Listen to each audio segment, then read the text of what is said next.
Welcome back, dear students. You are now in level 2 of your English course.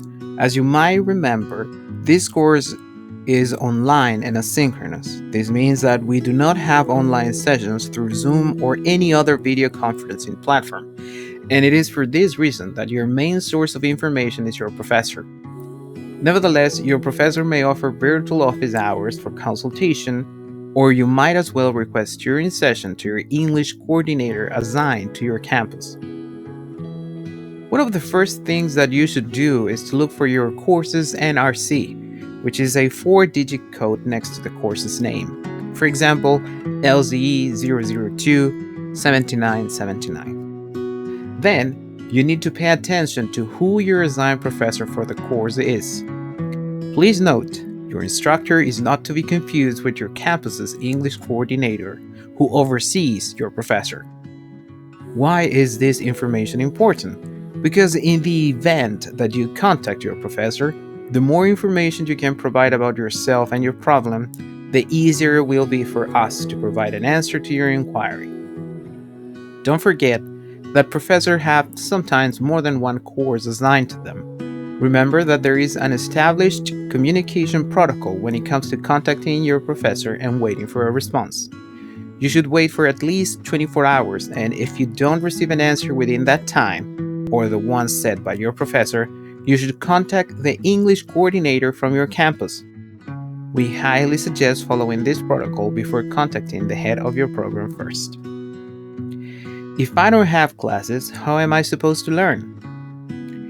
If you're new to this modality, or if you are a level 1 former student, be reminded that you don't have face-to-face lessons and that you have been assigned a professor who will be your tutor.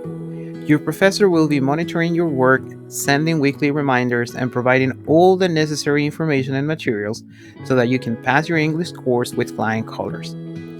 Take note that as a facilitator, your professor supervises your work and offers guidance if you ask for it. So if you wish to be successful in this course, you must put a lot of effort into your self-study. Don't wait till tests are around the corner to pick up your notes or complete the platform activities. Learning takes time and discipline. How is this course structured and what materials are available to me? As we mentioned before, as a facilitator, your professor will provide you with plenty of materials in their preferred format.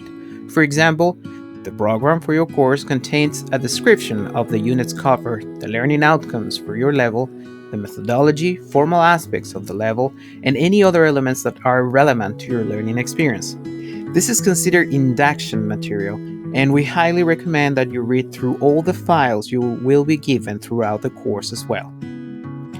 The course's calendar is by far one of the most important materials that you will receive during week 1 because it contains a brief description of the tests for this level, their dates, and the units to be covered, as well as the weekly pacing that you should follow. It is important to mention that before any test or cathedra, you will be given the specifications table, which provides more in-depth information regarding the assessment criteria, learning outcomes, scores, and units to be assessed. Finally, aside from the course materials mentioned before, this course is structured around 2 other main components. Blackboard Ultra, which is organized following the course's calendar. Blackboard Ultra is where your graded tests will be allocated. English Discoveries provides the content for you to work on and study on a weekly basis. Remember that all units will be graded based on the course's calendar.